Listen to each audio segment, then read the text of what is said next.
భాగవతానికి ఇచ్చేసినటువంటి మానవులు మన పాస్ సభ్యులు గారికి స్వాగతం సుస్వాగతం. అలాగే మన కౌన్సిలర్ గారు గారు గారికి స్వాగతం సుస్వాగతం. అలాగే మన కౌన్సిలర్ గారు నాగార్జున గారికి స్వాగతం సుస్వాగతం. అలాగే మన మండల విద్యార్థి గారు రామకృష్ణ గారికి స్వాగతం సుస్వాగతం. అలాగే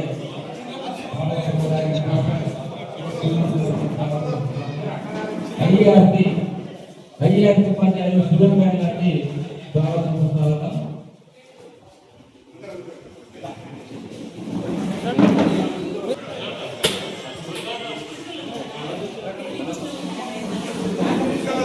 అలాగే వివిధ వ్యాపారాలు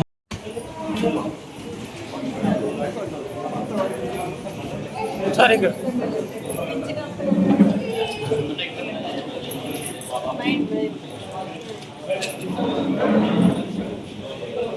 చిన్న కొంచెం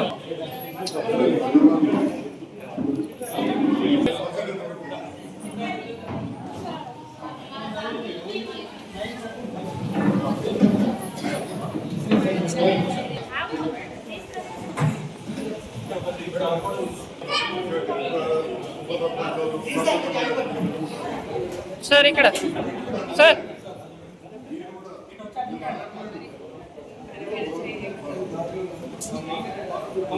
సార్ ఒకసారి ఇక్కడ చూడండి.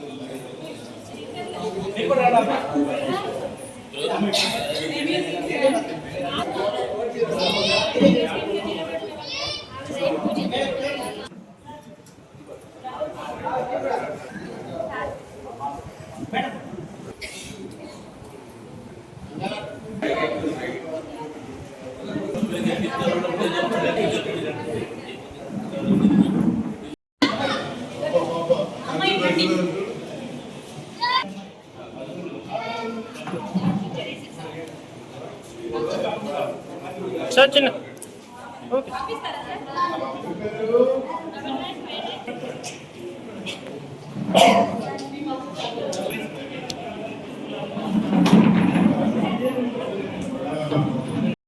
ఇది 2007లో బలికా కేంద్రాలు ప్రారంభమైనవి.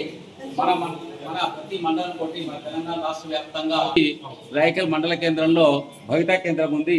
దీంట్లో ముఖ్యంగా దివ్యాంగుల పిల్లలు మానసిక వైకల్యం కానీ శారీరక వైకల్యం కానీ ఉన్నటువంటి పిల్లలకు వాళ్ళకి వాళ్ళ డిసబిలిటీకి తగ్గట్టుగా వాళ్ళకు ఉపకరణాలు కూడా అందిస్తాం సార్. క్యాంప్స్ జరుగుతాయి అక్కడ. వీళ్ళకి కావాల్సినటువంటి ఇయరింగ్ ఎయిడ్స్ అంటే వినబడిన పిల్లలు ఇయరింగ్ ఇంపైర్మెంట్ చెవిటి దానికి సంబంధించిన మిషన్స్ విత్ 1 ఇయర్కి సరిపడా సెల్ఫ్తో పాటుగా క్యాంపులో పిల్లలకు అందజేస్తాము. మళ్ళీ హ్యాండిక్యాప్డ్ ఫిజికల్లీ హ్యాండిక్యాప్డ్ పిల్లలకి వాళ్ళకి వీల్ చైర్స్, ఇంకా మెంటలీ రిటార్డేషన్ పిల్లలు ఉంటే వాళ్ళకి కూడా ఐడి కిట్ ఇస్తాం అన్నమాట. వాళ్ళకి దాంతో ఎక్సర్సైజెస్ ఇంకా చాలా యూజెస్ ఉంటాయి అన్నమాట.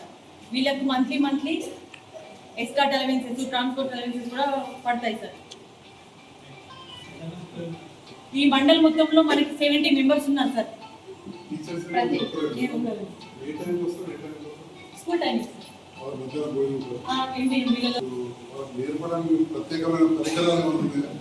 ఉంటాయి సార్. బ్రెయిల్ లిపి ద్వారా, మూగ పిల్లలకి సైన్ లాంగ్వేజ్ ద్వారా స్పెషల్ పీరియడ్ సార్. మేము చేసిన ఆపర్స్ కాబట్టి పిల్లలకు కూడా మేము ఆ విధంగానే టీచ్ చేస్తాము. బ్రెయిల్ లిపి పిల్లలకు విద్యా విధులు నేర్పిస్తున్న మేడం సుజన గారికి, అదేవిధంగా ఆశ్రమంలో ఇంకా మీద ఉన్నారని ప్రభుత్వ సంస్థకు చెందిన వారు ఎంపీడీఓ గారు అందరికీ పేరు నమస్కారం. అందరూ కూడా చూస్తున్నారు ఆ పిల్లల పరిస్థితి ఏదైనా.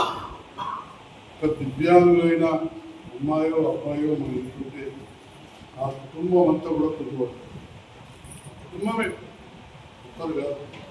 ఎందుకంటే ఆ పిల్లవాడి పైన తల్లి తండ్రి సోదరులు కుటుంబం అంతా కూడా అలాంటి సందర్భాల్లో మరి వారు విధి బాధ్యతలు విధి రాత మనం మార్చలేం. కానీ ఉన్న దాంట్లో వాళ్ళ కళలను నిలబడే విధంగా కేంద్ర రాష్ట్ర ప్రభుత్వాలు నిరంతరం శ్రమిస్తున్నాయి. వారికి విద్యా బోధన అందించాలని, వారి లోపల ఒక మనోస్థైర్యాన్ని పెంపొందిస్తుంది. వారికి సంబంధించిన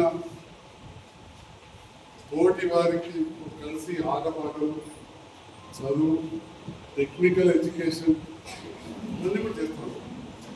మనమందరం కూడా బ్రెయిలీ లిపి గురించి మనం మాట్లాడుతుంటాం గొప్పగా. 6 డాట్స్ తోటి వాళ్ళు మొత్తం ఏదంటే చెప్పాలి అక్కడ, కానీ తయారు చేసిన వాడు కూడా అందరూ అది గొప్పతనం. ఎంతటి ఆత్మస్థైర్యం ఉండాలని ఆలోచించారు. ఈ విషయానికి కూడా ప్రజాప్రతినిధి వచ్చి మాట్లాడుతూ నలుగురులకు ఉద్దేశించి మాట్లాడుతున్నారు. మీరు ఎక్కడ కూడా ఒక బాధ ఉందని చెప్పడం తాకాని, కానీ నిరుత్సాహపడద్దు. మీకు తోడుగా ఒక టీచర్ ముందు ఒక తల్లిగా మేము కూడా ప్రభుత్వపరంగా అండగుంటాం. తర్వాత అన్ని పరికరాలు ఇచ్చే విధాలు కూడా తప్పకుండా చేస్తాం.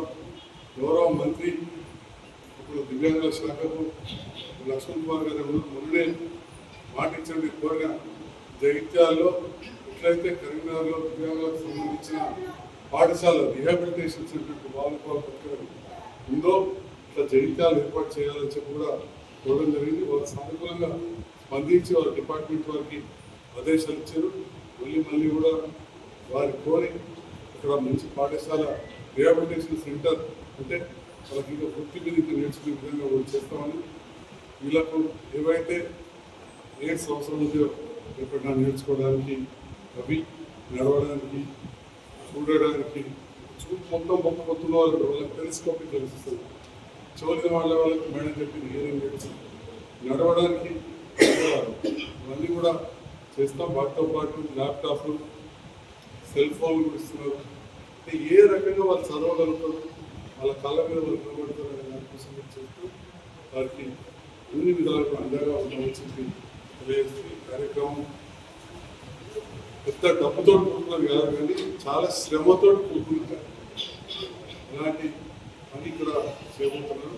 గౌరవ హెడ్ మాస్టర్ గారికి మేడం అందరూ కూడా మరొకసారి తెలియజేస్తూ కొంత అడిషనల్ అమౌంట్ అయింది. నేను వెంటనే ఎంపీడీఓ కానీ ఎంఈఓ గారు మీరు ఈఓ గారికి చెప్తాం. నేను తప్పకుండా కలెక్టర్ కూడా కానీ లేదా ఎస్డిఎఫ్ నా దగ్గర ఉంది, అదనం అమౌంట్ కూడా శాంక్షన్ చేయిస్తా. మిమ్మల్ని స్ఫూర్తిగా తీసుకొని జిల్లాలోని 20 మండల కేంద్రాల్లో 5 మున్సిపాలిటీలలో కూడా ఈ కార్యక్రమాన్ని త్వరలో ప్రారంభమయ్యే విధంగా చూస్తాం. మీరు ఇవాళ మన మండల అధికారులు ఒక స్ఫూర్తి అనుకుంటున్నాం. మీకు ప్రత్యేకంగా అభినందనలు తెలియజేస్తుంది.